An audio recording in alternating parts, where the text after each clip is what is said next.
Power doesn't die. It just goes quiet. And tonight, the city hears it breathing again. Listen close. The sky is heavy, like it's holding its breath for a name it swore it would never speak again. Streets shine with rain and secrets. Doors lock early. Eyes watch from shadows. Every block remembers the man who turned fear into courtesy and silence into law. They said he was gone. They lit candles, poured drinks, told stories to feel brave. But under the noise, the city kept a spot open, a chair no one else could fill. Power hates a vacuum. It pulls, it twists, it calls out to the one soul bold enough to answer. And now that pull is stronger than sirens. You feel it in your bones, like a drum you can't ignore. A whisper at first, a rumor floating from bar to car to hallway, sliding down the rails of the subway and across the glass of the tallest towers. Ghost, not a memory, not a myth, a promise. Some pray it isn't true. Some pray it is. Because when the balance breaks, saints and sinners both go to the same altar, and the offering is loyalty. The city remembers how he cut deals with a nod, how he ended wars with a look, how he made kings out of boys and dust out of kings. Every rival who rose after his fall learned the same lesson. A throne is a weight, not a prize, and most necks snap under it. They tried crowns made of fear and crowns made of flame, but fear burns out, and flame runs cold. His crown was made of patience, and patience is a blade that works slow. So the night gets colder. A clock somewhere ticks like a heartbeat. Tires hiss on wet roads. The air tastes like metal and old plans. In back rooms and penthouses, the bold talk loud, but the smart talk low. They speak in numbers, the kind that make grown men sweat. They speak in names, some crossed out, some circled twice. Yet even the loudest voice shakes at the edges, because a ghost doesn't need a door to enter. A ghost walks through memory, and memory lives in us all. You can shut your blinds. You can raise your glass. You can swear you're not looking over your shoulder. But your shoulder knows better. It twitches on its own, like it heard footsteps when you heard none. Power is coming back to collect what it left behind. Secrets that were kept, debts that were not paid, promises that were made in the dark and forgotten in the light. And if you listen closer, past the thunder, past the city's tired sigh, you will hear one more sound. The calm voice of a man who never needed to shout. He speaks like a door opening, like a lock remembering its key. He doesn't say much. He never did. He lets the room bend toward him. He lets time slow down until every eye, every fear, every hope faces one truth. He is not returning for applause. He is not returning for revenge. He is returning for order. His order, where lines are clean and rules are sharp, where loyalty is not asked but expected, and where betrayal is a bill that gets paid in full. This is not a comeback. This is a correction. The city doesn't argue. It adjusts. The rain eases, not because the storm is over, but because the storm has chosen its center. And somewhere between a final drop and a first step, a legend takes shape again. Not in bright lights. Not in loud cheers. In the quiet that comes before a move no one else can make. In the breath people hold without knowing why. In the way your name sounds when a stranger says it like they own it. Ghost, you can pretend you didn't hear it. You can pretend you don't care. But when power knocks, even your silence answers. They buried a man, but they couldn't bury what he built. The night after the funeral, the city didn't sleep. The wind moved different, slower, heavier, like it carried secrets that didn't know where to rest. In every corner of the streets he once ruled, his name floated like smoke. Bars played his favorite songs, not out of respect, but out of fear that silence might bring him back. 1,000 people owed him something, money, loyalty, or blood, and every one of them felt the same chill when they passed a dark alley. They said he died clean, but nobody dies clean in this city. Not him. Not Ghost. The mansion he left behind stood like a monument to unfinished business. The windows still reflected the skyline he once owned, just gathered where plans used to be drawn. Papers still lay open on his desk, figures, accounts, deals that never got to close. Every tick of the clock in that house sounded like footsteps. You could swear the shadows moved when no one was there. Some say it's grief playing tricks. Others say the walls remember the man who made them powerful. But every servant, every friend, every rival who ever stepped through that front gate swore the same thing. The air still smelled like his cologne. That rich, cold scent of control. The people closest to him tried to move on. They smiled for cameras, shook hands, made peace where he made war. But the peace felt forced, fragile, like glass under heat. His name was a ghost word, never spoken in daylight, but whispered like prayer at night. A boy he once mentored now runs a corner he used to protect. The boy wears the same suit, the same ring, the same smirk, but everyone knows imitation has an expiration date. When you try to wear a king's crown, your head remembers you're not him.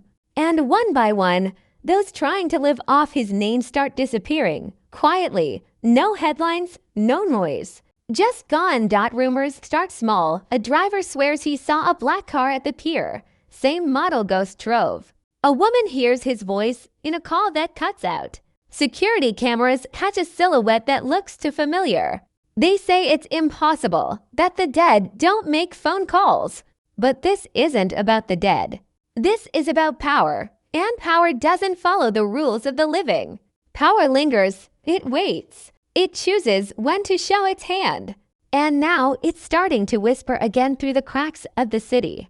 The mayor gets a message on his desk with no sender. A rival finds his accounts frozen overnight. A warehouse burns down, the same warehouse that once hid Ghost's biggest deal. Coincidence, they say. The city knows better. Ghost built it on purpose, brick by brick, lie by lie, deal by deal. He didn't just live in this world. He made it in his image. And when the creator vanishes, creation starts to fall apart. Now fear moves faster than bullets. Old enemies call new meetings. Old friends start checking the locks twice. Even the police, the ones who swore he was gone for good, start reopening files.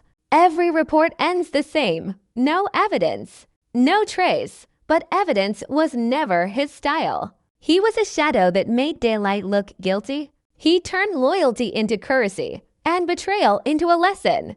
When he disappeared, they thought they were free. But what they forgot is that freedom is just another kind of trap. You can't escape a man who built the world you live in. You can only wait for him to walk back through it. The streets are quieter now, but quiet doesn't mean peace. It means something's listening. It means something's coming. The kind of silence that feels like a countdown. People say they hear his name in their dreams, not shouted, not screamed, just spoken calm and steady. Ghost, like a warning, like a promise. And if you wake up sweating, if you catch your breath and tell yourself it's only a story. Remember, stories don't follow you home. But he does. When Ghost vanished, the city didn't stop, it fractured. Every street, every block, every deal started to shake like a building missing its foundation.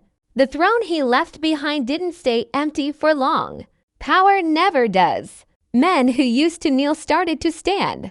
Boys who once carried beds now carried guns. They called themselves bosses, kings, visionaries. But truth is, they were scavengers, hungry, desperate, circling around the leftovers of a legend they could never become. The first to rise was Rico, a slick talker with eyes like broken glass. He wore Ghost style, the tailored suits, the quiet voice, but without the weight behind it. He ruled through noise, not presence. His people feared him, not respected him. Fear fades. Respect lasts. And in this city, once fear fades, so does your heartbeat. Rico didn't understand that yet. He thought the city was his now, that Ghost story was a chapter closed. But the city doesn't close chapters. It keeps them half open, waiting for the next fool to bleed on the page. Across town, Mariah made her move. She wasn't just another hustler. She was smart, sharp, and patient. The kind of patience Ghost respected once. She didn't fight with guns. She fought with silence. While the men argued over territory, she took their people one by one, their accountants, their drivers, their secrets. In less than a month, half the city's money started moving through her hands. She didn't need to take the throne. She was building her own. But even she couldn't shake the feeling that she was being watched. That someone out there was waiting for her to climb just high enough before cutting the rope. The streets spoke in rumors again, quiet but constant. Deals went bad for no reason. Trucks full of cash disappeared from routes that were never leaked. Names that once ruled headlines started vanishing from news feeds. Some said it was cops tightening their grip. Others said it was fate. But the old heads, the ones who knew ghosts like Gaspel, whispered a different story. He's moving again. Nobody had proof. But proof isn't what this city believes in. It believes in patterns, and the pattern was clear. Every move these new power players made was being answered. Not loudly. Not publicly. Just efficiently. Clubs once filled with laughter turned tense. Conversations stopped when certain names came up. A single black car parked outside a meeting was enough to make grown men cancel their plans. The city began to fold back into its old rhythm, fear in every alley, silence in every deal. But this wasn't the chaos of the past. It was cleaner, sharper. Someone was controlling it. Someone who knew the map of the city's veins. Someone who had drawn it. Detective Ruiz, the one who chased ghosts for years, saw the pattern too. He sat in his unmarked car, staring at the rain running down his windshield, reading report after report that made no sense on paper but too much sense in the gut. He's dead, his partner said.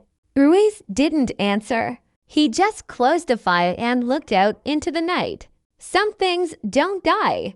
They just switch forms. Meanwhile, in a penthouse far above the noise, a meeting was taking place. Rico, Mariah, and a few others sat around a glass table, arguing about who runs what now. The skyline flickered behind them, full of lights, but no warmth. Rico slammed his hand on the table, shouting that the city was his. Mariah just smiled, not because she agreed, but because she heard something no one else did, a faint, steady knock echoing from somewhere below. 3 knocks. A pause. 3 more. A rhythm that didn't belong to anyone in that room, except one man they all thought was gone. Silence took the air like a chokehold. The elevator light blinked, then stopped on their floor. The doors didn't open, but everyone in that room stopped breathing. Rico's voice dropped to a whisper. It can't be. The knock came again, louder now, closer.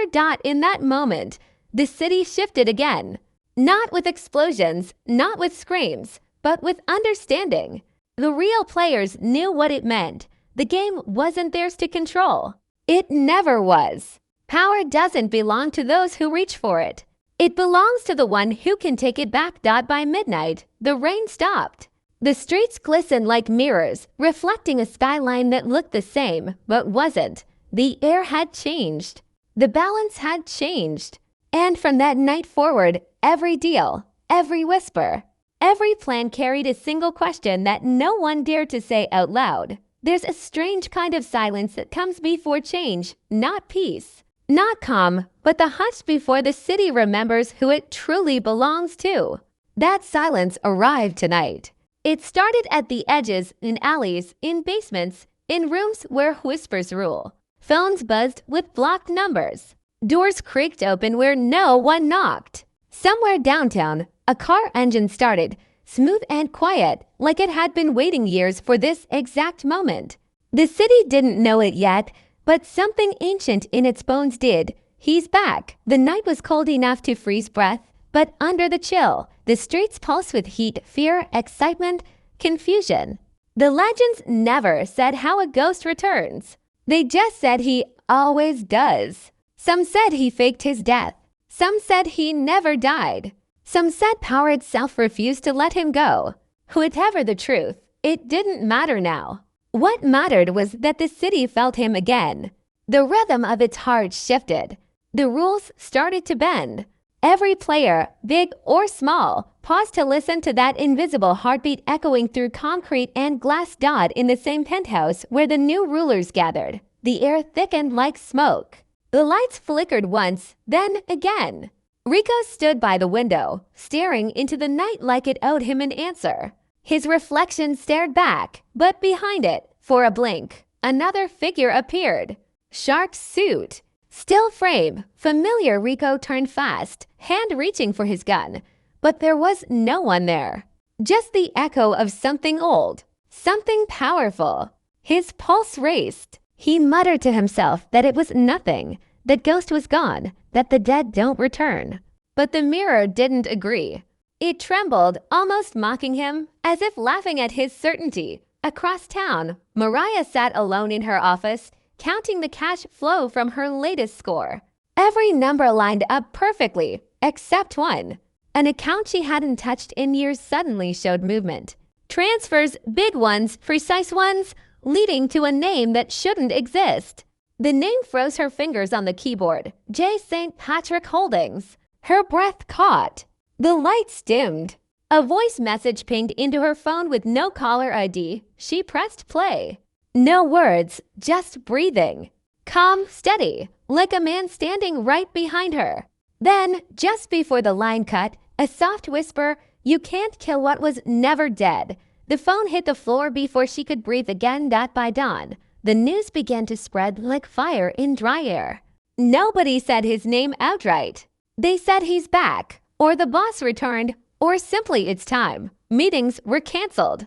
Alliances broke. People who swore loyalty to new kings quietly packed bags and disappeared. No one wanted to be on the wrong side of a ghost's memory. Detective Ruiz stood by the river, coat tight against the wind. He'd gotten a call to no number, no trace. Just one sentence, "You stopped chasing me." Start watching them. He stared at the skyline and knew what it meant. Ghost wasn't just back to claim his throne. He was back to rebuild his world, his way. Not for revenge, not for rage. For balance, for legacy. For the truth that power isn't taken, it's reclaimed. Ruiz dropped his cigarette into the water, watching the ember hiss out like a dying light as the day bled into night again. The city felt different. Streets seemed straighter, people quieter, decisions slower. It was as if every wall, every corner, every alley was waiting for orders. The ghost didn't walk in daylight. He didn't need to. His presence stretched farther than his shadow ever did. He was in the fear that made men flinch before speaking, in the hesitation before pulling a trigger, in the heartbeat that skipped when a phone rang after midnight. Then came the moment no one expected, a black car rolling down the avenue, tinted windows, same model from years ago. It stopped outside Truth, the club that once pulsed with his empire. The doors opened, but the camera never shows his face. Only polished shoes step onto wet pavement, slow and certain. The city exhales like it's been holding its breath for years. A man's voice, deep, familiar, unwavering, cuts through the rain. You can't kill a legacy. No shout. No music. Just words that hang in the air like prophecy. The door to Truth opens. Lights flicker on inside, and the camera catches a final glimpse. A glass of whiskey on the counter. Untouched for years. Still waiting. The footsteps fade inside. Then silence. The city has its king again, not crowned by gold or law, but by fear, memory, and respect. Ghost isn't a man anymore. He's a system, a balance, a force that the city can't exist without. Those who thought they owned the streets now realize they were just renting them. His return isn't loud. It's absolute. And as the screen fades to black, the final whisper slides through the dark.